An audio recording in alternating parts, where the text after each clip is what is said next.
ओम शांति। 5/5/2024।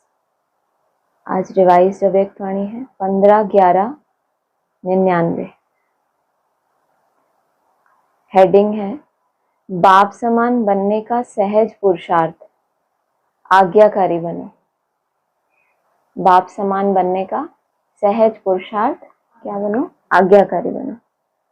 आज बाप दादा अपने होली हंस मंडली को देख रहे हैं। हर एक बच्चा होली हंस है। सदा मन में ज्ञान रत्नों का मनन करते रहते हैं। होली हंस का काम ही है व्यर्थ के कंकड़ छोड़ना और ज्ञान रत्नों का मनन करना। एक एक रत्न कितना अमूल्य है। हर एक बच्चा ज्ञान रत्नों की खान बन गए हैं। ज्ञान रत्नों के खजाने से सदा भरपूर रहते हैं। आज बाप दादा बच्चों में एक विशेष बात चेक कर रहे थे। वह क्या थी? ज्ञान या योग की सहज धारणा का साधन है बाप और दादा के आज्ञाकारी बन चलना। बाप के रूप में भी आज्ञाकारी, शिक्षक के रूप में भी और सतगुरु के रूप में भी। तीनों ही रूपों में आज्ञाकारी बनना अर्थात सहज पुरुषार्थी बनना, क्योंकि तीनों ही रूपों से बच्चों को आज्ञा मिली है। मुरली और अव्यक्तवाणी तो एक ही है, लेकिन बाप, टीचर, गुरु तीन रूपों के द्वारा आज्ञा मिली हुई है। अमृत वेले से लेकर रात तक हर समय हर कर्तव्य की आज्ञा मिली हुई है। आज्ञा के प्रमाण चलते रहें तो किसी भी प्रकार की मेहनत या मुश्किल अनुभव नहीं होगी। हर समय के मनसा, संकल्प, वाणी और कर्म तीनों ही प्रकार की आज्ञा स्पष्ट मिली हुई है। किसके किसके लिए आज्ञा मिली है? मनसा के संकल्प और वाणी और कर्म तीनों ही प्रकार की आज्ञा स्पष्ट मिली हुई है। सोचने की भी आवश्यकता नहीं कि यह करें या ना करें। अव्यक्तवाणियों में पूरे एग्जाम्पल देके आपको समझाया जाता है कि ऐसे ऐसे अहम आता है, ऐसे मैंपन आता है।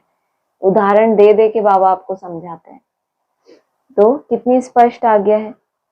यह राइट है या रॉन्ग है, सोचने की भी मेहनत नहीं।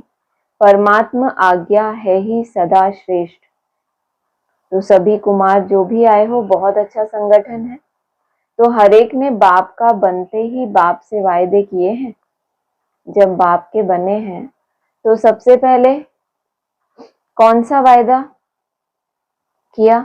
बाबा तन मन धन जो भी है, कुमारों के पास धन तो ज्यादा होता नहीं, फिर भी जो है सब आपका है, यह वायदा किया है। तन भी, मन भी, धन भी और संबंध भी सब आपसे, यह भी वायदा पक्का किया है। जब तन मन धन संबंध सब आपका है तो मेरा क्या रहा? फिर कुछ मेरापन है? होता ही क्या है? तन मन धन और जन, कौन सी शक्तियां हैं? तन मन धन और जन, सब बाप के हवाले कर लिया। प्रवृत्ति वालों ने किया है, मधुबन वालों ने किया है, पक्का है ना? जब मन भी बाप का हुआ, मेरा मन तो नहीं है ना, या मन मेरा है? मेरा समझकर यूज करना है। जब मन बाप को दे दिया तो यह भी आपके पास अमानत है। मन कैसे बाप को देते हैं? और जितना समय मन मना भाव है उतना समय बाप को दिया, बाकी फिर अपने लिए यूज करते हैं ना। फिर युद्ध किस में करते हो? मेरा मन परेशान है, मेरे मन में व्यर्थ संकल्प चलते हैं, ऐसा कौन बोलता है? कोई नहीं बोलता, बोलते हैं ना। हाँ, तो बाबा भी तो इसलिए बोल रहे हैं ना, जो सब बोलते हैं तो बाबा हमें बताते हैं। बाबा हमें आज चेक कर रहे हैं ना। मेरा मन विचलित होता है जब मेरा है नहीं, अमानत है। फिर अमानत को मेरा समझकर यूज करना, क्या यह अमानत में खयानत नहीं है? माया के दो दरवाजे हैं। कौन से दो दरवाजे हैं? क्या बात चल रही थी अभी? वो तो ठीक है, ऊपर किस टॉपिक पे बात हो रही थी? मेरा, मैं। तो ये दो हैं दरवाजे। कौन कौन से? मैं और मेरा। तो तन भी आपका नहीं, फिर देह अभिमान का मैं कहां से आया? मन भी आपका नहीं, तो मेरा मेरा कहां से आया? तेरा है या मेरा है? फिर सोच लो, क्वेश्चन मार्क लगा हुआ है। बाप का है या सिर्फ कहना है, करना नहीं है? कहना बाप का और मानना मेरा। ये बाबा ने चेक किया, कितनी अच्छी रिजल्ट सुनाई। कहना बाप का और मानना किसका? मेरा। नहीं तो मन में व्यर्थ संकल्प आए, अगर आपका मन है ही नहीं तो दुखी क्यों हो गए? मेरा समझा ना। मेरे को कोई तकलीफ होती है, जिससे अटैचमेंट होता है, उसको तकलीफ होती है तो आपको दुख होता है, या पड़ोसी के यहाँ कुछ होता है तो आपको दुख होता है। जिसको मेरा समझते हो वहां चोट पड़ती है तो दुख होता है ना। सिर्फ पहला वायदा याद करो ना, करो कि ना बॉडी कॉन्शियस की मैं, ना मेरा। तो जो बाप की आज्ञा है, तन को भी अमानत समझो, मन को भी अमानत समझो। फिर मेहनत की जरूरत है क्या? कोई भी कमजोरी आती है तो इन दो शब्दों से आती है, एक मैं और एक मेरा।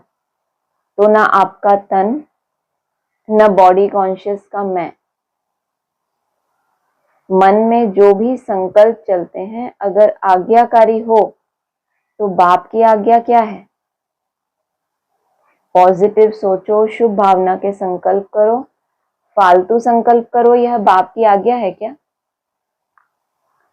नहीं ना। तो जब आपका मन नहीं है फिर भी व्यर्थ संकल्प करते हो, तो बाप की आज्ञा को प्रैक्टिकल में नहीं लाया ना। सिर्फ एक शब्द याद करो कि मैं परमात्मा आज्ञाकारी बच्चा हूं। बाप की यह आज्ञा है या नहीं वह सोचो। जो आज्ञाकारी बच्चा होता है वह सदा बाप को स्वतः ही याद होता है। क्यों? क्योंकि उसको भी हर कदम में बाप की आज्ञा, बाप की मुरली याद रहती है। तो बाप को भी ऐसा बच्चा सदा ही क्या होता है? याद रहता है। स्वतः ही प्यारा होता है, स्वतः ही बाप के समीप होता है। तो चेक करो, मैं बाप के समीप, बाप का आज्ञाकारी हूं। चेक किया? क्या जवाब आया? 50। कितना % आया आपका? कितना आया? 50-50। फिर फायदा ही क्या? फिर जन्म जन्मांतर की जो शूटिंग कर रहे हैं वहां भी 50-50 हो जाएगा। आधा कल्प सुख, फिर आधा कल्प दुख। कितने आज्ञाकारी हैं?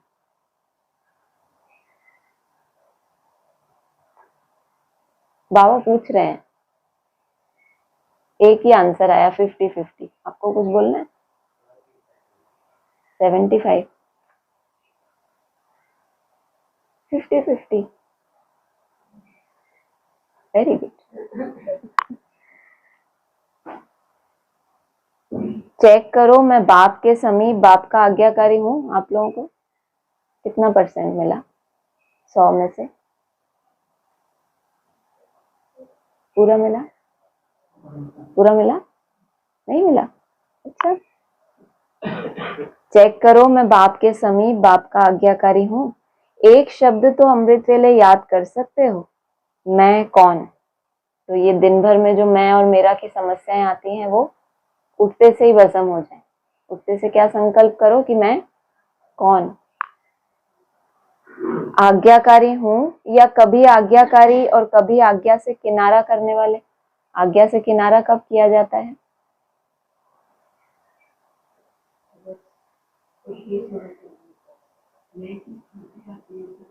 जब ऑनेस्ट नहीं होते, ईमानदारी से बाप की उस श्रीमत को नहीं पालन कर सकते, कहीं ना कहीं अपने अंदर वो कमजोरी है, तो उस आज्ञा से ही क्या करते हैं? किनारा करते हैं। जो आपके अनुकूल आज्ञा है उसको रखते हैं सामने, लेकिन वो जो आप नहीं कर सकते उसको आप ऐसा ही करेंगे ना।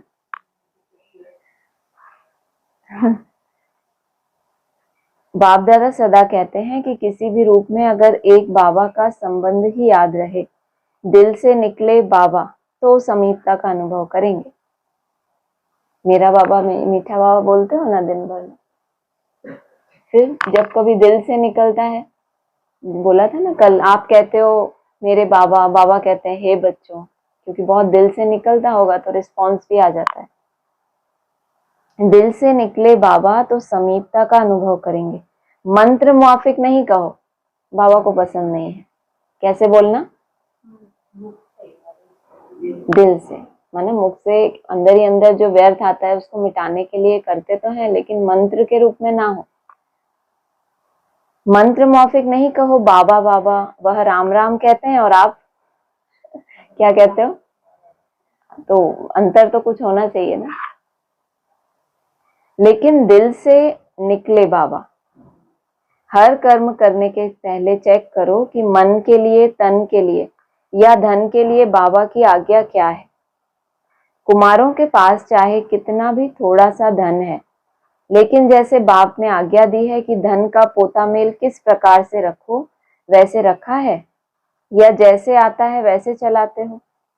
हर एक कुमार को धन का भी पोता मेल रखना चाहिए। धन को कहाँ और कैसे यूज करना है, मन को भी कहाँ और कैसे यूज करना है, तन को भी कहाँ लगाना है, यह सब पोता मेल होना चाहिए। आप दादियां जब धारणा की क्लास कराती हैं तो समझाती हैं ना कि धन को कैसे यूज करो, क्या पोता मेल रखो। कुमारों को पता है पोता मेल कैसे रखना है, कहाँ लगाना है, यह मालूम है? थोड़े हाथ उठा रहे हैं, नए नए भी हैं, इनको मालूम नहीं है। इन्हों को यह जरूर बताना कि क्या क्या करना है, निश्चिंत हो जाएंगे, बोझ नहीं लगेगा। क्योंकि आप सबका लक्ष्य है कुमार माना लाइट, डबल लाइट। कुमारों का लक्ष्य है ना कि हमको नंबर 1 आना है, तो लक्ष्य के साथ लक्षण भी चाहिए। लक्ष्य बहुत ऊंचा हो और लक्षण ना हो तो लक्ष्य तक पहुंचना मुश्किल है। इसीलिए जो बाप की आज्ञा है उसको सदा बुद्धि में रख, फिर कार्य में आओ। बाप दादा ने पहले भी समझाया है, ब्राह्मण जीवन के मुख्य खजाने हैं। कौन से मुख्य खजाने हैं ब्राह्मण जीवन के? कई बार बताया बाबा ने। कौन कौन सा खजाना है जो आप जितना चाहे सेव करो और जितना चाहे वेस्ट करो?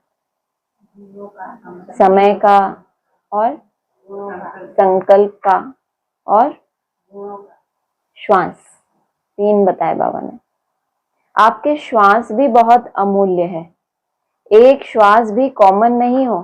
कल वो डाला था ना उन्होंने श्वास के लिए, तो वो एक श्वास भी आपका, हर श्वास में क्या होना चाहिए?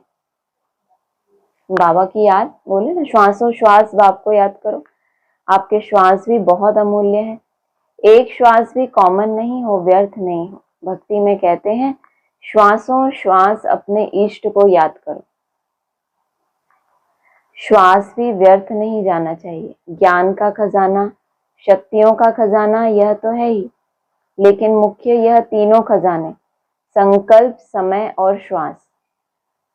आज्ञा प्रमाण सफल होते हैं, व्यर्थ तो नहीं जाते, क्योंकि व्यर्थ जाने से जमा नहीं होता है और जमा का खाता इस संगम पर ही जमा करना है। चाहे सतयुग त्रेता में श्रेष्ठ पद प्राप्त करना है, चाहे द्वापर कलयुग में पूज्य पद पाना है, लेकिन दोनों का जमा इस संगम पर ही करना है। इस हिसाब से सोचो कि संगम समय की जीवन के छोटे से जन्म के संकल्प, समय, श्वास कितने अमूल्य हैं। इसमें अलबेले नहीं बनना। जैसा आया वैसे दिन बीत गया। सुबह सुबह कोई लक्ष्य लेते हो या जैसा जो दिन आया उस हिसाब से हमने किया, रिवाजी जिसको कहते हैं ना, नेमीनाथ बन जाते हैं। अमृत वेला किया, ये किया, ये किया, हो गया, तो वो क्या हो गया? जैसे रिवाजी हालत हो गई। बाबा कह रहे हैं जैसा आया वैसे दिन बीत गया। हर दिन के लिए आपके पास कोई विशेष लक्ष्य होना चाहिए ना। कल क्या लक्ष्य दिया था? फिर कल कुछ होमवर्क दिया था, आप चले गए थे, तो फिर करने की तो फिर बात ही छोड़ो। किसको किसको याद है? और करने वाला कौन है? हाँ, याद तो रहा ना दिन भर में, बीच बीच में।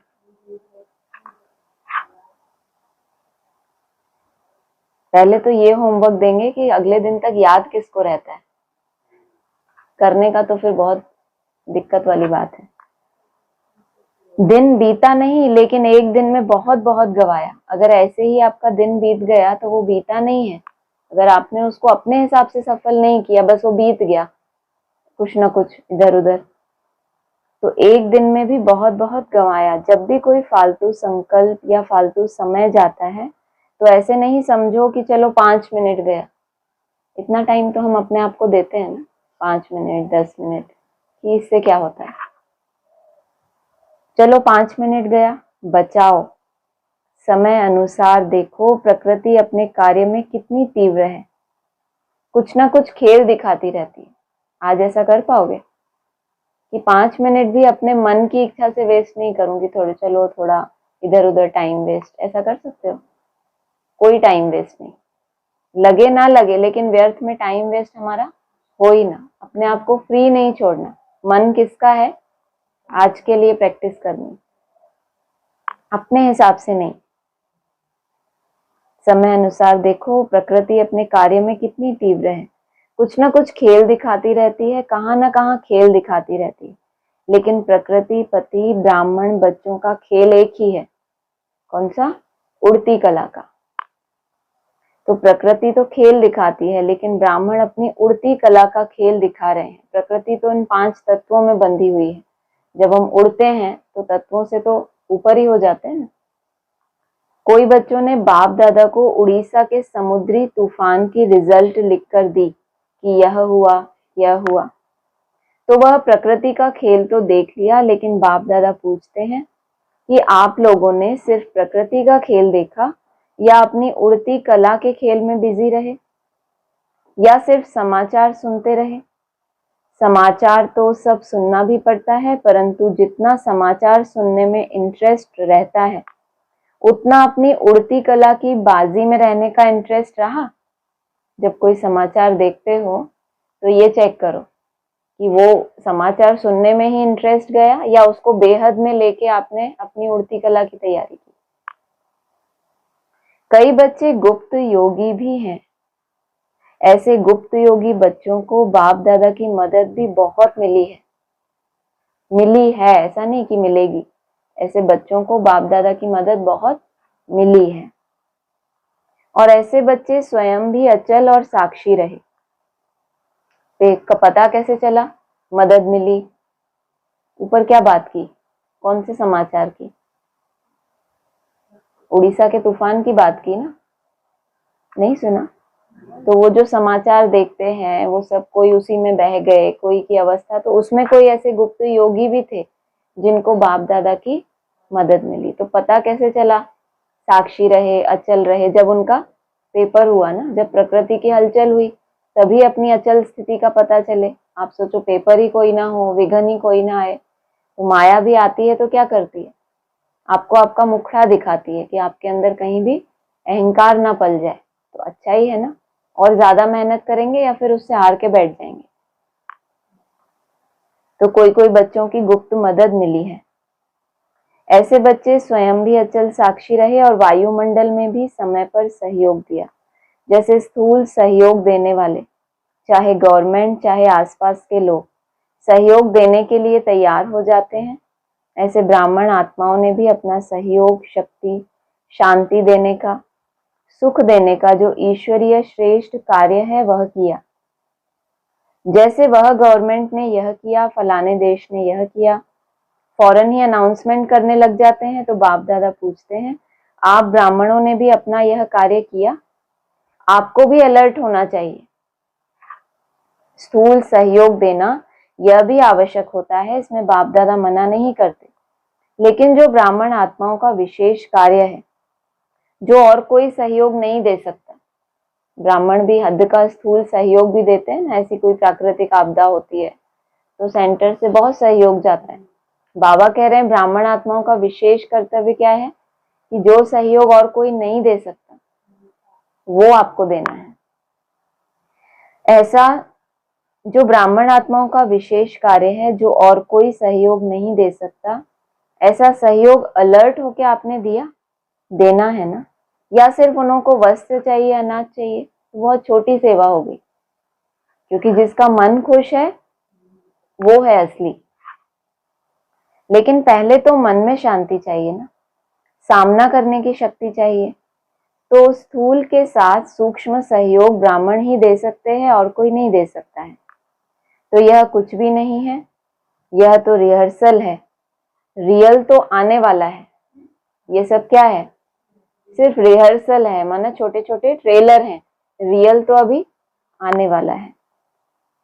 उसकी रिहर्सल आपको भी बाप या समय करा रहा है। छोटे छोटे विघ्न, छोटे छोटे पेपर आपको क्या करा रहे हैं? बड़े पेपर की रिहर्सल करा रहे हैं कि इसमें ही अपनी अवस्था को चेक कर लो। अगर यहाँ साक्षी नहीं रहे तो फिर जो फाइनल पेपर होगा, नष्टो मोहा का फुल सर्टिफिकेट लेना है, उसमें पास हो पाएंगे? तो जो शक्तियां, जो खजाने आपके पास हैं, उसको समय पर यूज करना आता है। कुमार क्या करेंगे? शक्तियां जमा है, शांति जमा है। अभी तक क्या पूछते थे? गुण और शक्तियां जमा है। आज क्या पूछ रहे हैं? शांति की शक्ति जमा है। यूज करना आता है। हाथ तो बहुत अच्छा उठाते हैं। अभी प्रैक्टिकल में दिखाना। शांति की शक्ति जमा होगी तो क्या होगा? प्रैक्टिकल निशानी उसकी। कोई भी आपके वायुमंडल में प्रवेश करे, कितना भी अशांत हो, क्या महसूस करेगा? शांति। इसका मतलब आपकी शक्ति इतनी जमा हो गई है कि वो फैल रही है। साक्षी होकर देखना भी है, सुनना भी है और सहयोग देना भी है। आखिरी रियल जब पार्ट बजेगा, उसमें साक्षी और निर्भय होकर देखें भी और पार्ट भी बजाएं। कौन सा पार्ट?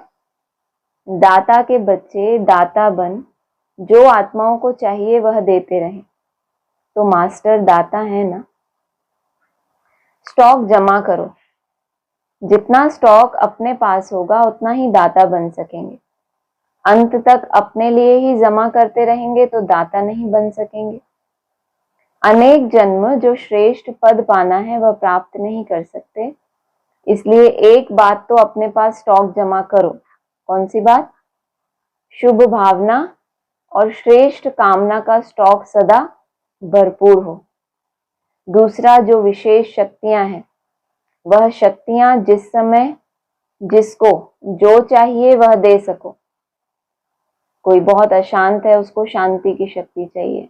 हीन भावना में, उसको उमंग उत्साह चाहिए। तो आपके पास इतना भरपूर हो जो उस समय दे सको। और दूसरा कौन सा स्टॉक बताया? और श्रेष्ठ कामना का भंडार भरपूर रखो। अभी समय अनुसार सिर्फ अपने पुरुषार्थ में संकल्प और समय दो। साथ साथ दाता बन विश्व को भी सहयोग दो। अपना पुरुषार्थ तो सुनाया कि अमृत वेले ही यह सोचो। क्या बताया था? क्या सोचो?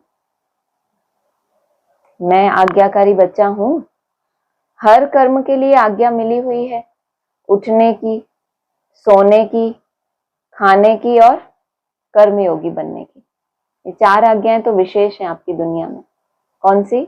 एक अमृत वेला, मना उठने की, नुमा शाम सफल करके फिर सोने की, फिर तीसरा खाने की आज्ञा, और फिर चौथा क्या? कर्मयोगी बनने की। हर आधे घंटे में चार्ट लिखना है तो कर्मयोग का ही लिखोगे ना, इतना कैसे बैठोगे? 4 आज्ञा है। हर कर्म की आज्ञा मिली हुई है। आज्ञाकारी बनना, यही बाप समान बनना है। बस श्रीमत पर चलना, ना मनमत ना परमत, एडिशन ना हो। कभी मनमत पर कभी परमत पर चलेंगे तो फिर मेहनत करनी पड़ेगी। सहज नहीं होगा, क्योंकि मनमत परमत उड़ने नहीं देगी। मनमत और परमत बोझ वाली है और बोझ उड़ने नहीं देगा। श्रीमत डबल लाइट बनाती है। श्रीमत पर चलना अर्थात सहज बाप समान बनना। श्रीमत पर चलने वाले को कोई भी परिस्थिति नीचे नहीं ले आ सकती। तो श्रीमत पर चलना आता है। अगर कोई भी स्थिति परिस्थिति नीचे ला रही है तो क्या कमी है?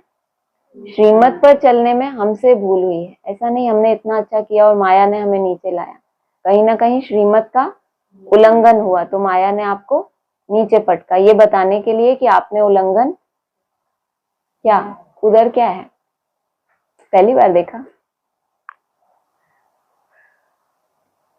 तो श्रीमत पर चलने वाले को कोई भी परिस्थिति नीचे नहीं ला सकती। तो श्रीमत पर चलना आता है। अच्छा, तो कुमार अभी क्या करेंगे?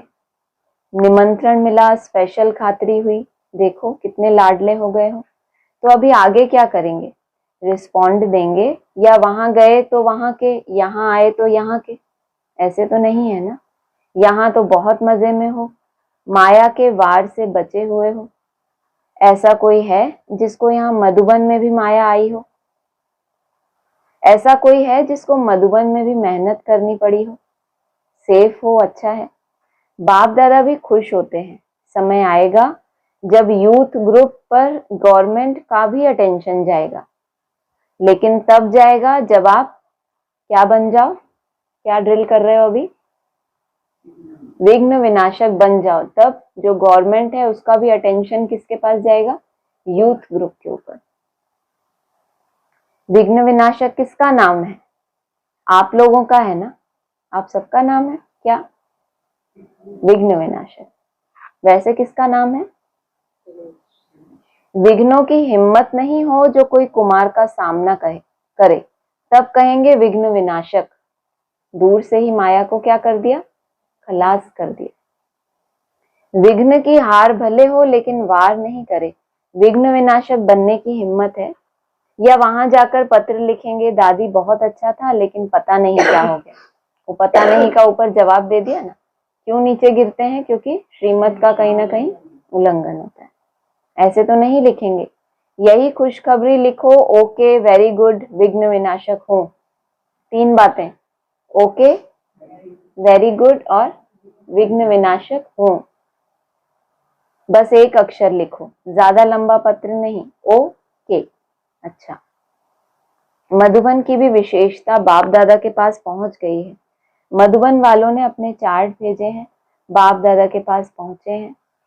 बाप दादा सभी बच्चों को आज्ञा मानने वाले, आज्ञाकारी बच्चों की नजर से देखते हैं। विशेष कार्य मिला है और एवर रेडी बन किया है, इसकी विशेष मुबारक दे रहे हैं। अच्छा, हर एक ने अपना स्पष्ट लिखा है क्या? क्या लिखा है स्पष्ट? अभी क्या बात हो रही है ऊपर?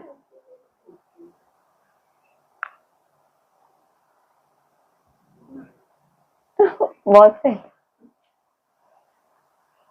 मधुबन वालों ने चार्ट भेजा ना अपना, वो बोल रहे हैं। नहीं, हर एक ने अपना स्पष्ट लिखा है। हाँ, वहां के हिसाब से हो सकता है, यहाँ तो फिर हर आधे घंटे में पोता मिल थोड़ी रेडी हो जाएगा। हर आधे घंटे में गलती तो नहीं करेंगे, लेकिन चार्ट तो लिखेंगे स्पष्ट। पूछा, आप भी रिजल्ट देखकर क्लास कराना, अपनी अवस्था का चार्ट अच्छा लिखा है। बाप दादा तो मुबारक दे ही रहे हैं। सच्ची दिल पर सच्चा साहेब राजी होता है। अच्छा, चारों ओर के बाप दादा के आज्ञाकारी बच्चों को, सदा विघ्न विनाशक बच्चों को, सदा श्रीमत पर सहज चलने वाले, मेहनत से मुक्त रहने वाले। मेहनत से मुक्त और कैसे होंगे? अगर बाप और दादा के आज्ञाकारी बने, हेडिंग ही वो है ना। सदा मौज में उड़ने और उड़ाने वाले, सर्व खजानों के भंडार से भरपूर रहने वाले। ऐसे बाप के समीप और समान रहने वाले बच्चों को बहुत बहुत याद प्यार और नमस्ते। कुमारों को भी विशेष अथक और एवर रेडी, सदा उड़ती कला में उड़ने वालों को बाप दादा का विशेष याद प्यार। बाप दादा ने डायमंड हॉल में बैठे हुए सभी भाई बहनों को दृष्टि देने के लिए हॉल का चक्र लगाया। बाप दादा का हर एक बच्चे से बहुत बहुत बहुत प्यार है। ऐसे नहीं समझें कि हमारे से बाप दादा का प्यार कम है। ऐसा कोई समझता तो नहीं कि इनसे ज्यादा है, हमसे कम है, ऐसा कंपेयर करते हो क्या? और कोई नहीं, कभी ऐसा लगता कि हमसे कम है, इनसे ज्यादा, ऐसा तो नहीं आता? आता है? आप चाहे भूल भी जाओ, लेकिन बाप निरंतर हर बच्चे की माला जपते रहते हैं। वाह! क्योंकि बाप दादा को हर बच्चे की विशेषता सदा सामने रहती है। क्यों इतना प्यार है? कोई भी बच्चा विशेष ना हो यह नहीं है, हर बच्चा विशेष है। बाप कभी एक बच्चे को भी भूलता नहीं है। ऐसा आता है कभी कि बाबा हमसे कम प्यार करते हैं दूसरों से? अब नहीं आता, अब नहीं आता। बाप कभी एक बच्चे को भी भूलता नहीं है। तो सभी अपने को विशेष आत्मा है और विशेष कार्य के लिए निमित्त है। विशेष आत्मा क्यों है? कुछ करे धरे ना और बस सोचते रहे हम विशेष आत्मा है, वो नहीं। जो विशेष कार्य के लिए निमित्त बन रहे हैं उस स्वयमान में रहना, रियल स्वयमान में। ऐसे समझ के आगे बढ़ते चलो। अच्छा, वरदान है सदा रूहानी स्थिति में रहे, दूसरों को भी रूह को देखने वाले। रूहानी रूहे गुलाब भव। कितने सारे रूहानी। सदा रूहानी स्थिति में रहे, दूसरों की भी रूह को देखने वाले। ठीक है, रूहानी रूहे गुलाब भव। ठीक है, रूहे गुलाब अर्थात जिसमें सदा रूहानियत की खुशबू है। रूहानी खुशबू वाले जहां भी देखेंगे तो खुशबू माना दिव्य गुण, वो तो लौकिक में भी दुनिया में होते हैं ना, लेकिन रूहानियत के साथ वो दिव्य गुण हो तो उसको रूहानी खुशबू कहते हैं। जिसको भी देखेंगे तो रूह को देखेंगे, शरीर को नहीं। तो स्वयं भी सदा रूहानी स्थिति में रहो और दूसरों की भी रूह को देखो। जैसे बाप ऊंचे ते ऊंचा है, ऐसे उसका बगीचा भी ऊंचे ते ऊंचा है। जिस बगीचे का विशेष श्रृंगार रूहे गुलाब, कौन? बाप है गुलाब, आप बच्चे हो। आपकी रूहानी खुशबू अनेक आत्माओं का कल्याण करने वाली है। ये पंडित जी ने भविष्यवाणी की है कि आपकी रूहानियत जितनी बढ़ेगी, खुशबू जितनी बढ़ेगी, वो अनेक आत्माओं का कल्याण करने वाली है। आज का स्लोगन है, कल से मिलता जुलता ही है। मर्यादा तोड़कर किसी को सुख दिया तो वह भी दुख के खाते में जमा हो जाएगा, क्योंकि वो सुख की परिभाषा आपने मर्यादाओं को तोड़ के निकाली है। बाप की आज्ञा नहीं, ऊपर बोला था ना कि बाप की आज्ञा पर चलते हो या आज्ञा से किनारा कर लेते हो। जब आपके मन में कमजोरी है, उस आज्ञा पे नहीं चल सकते, तो थोड़ा किनारा करोगे ना। तो मर्यादाओं को तोड़कर या तो सुख दिया किसी को या सुख लिया, तो बाद में क्या मिलेगा आपको? दुख। खुद महसूस करोगे कि खुशी चली गई। सुख लिया मैंने मर्यादा को तोड़कर, लेकिन क्या खो दिया? खुशी खो दी ना।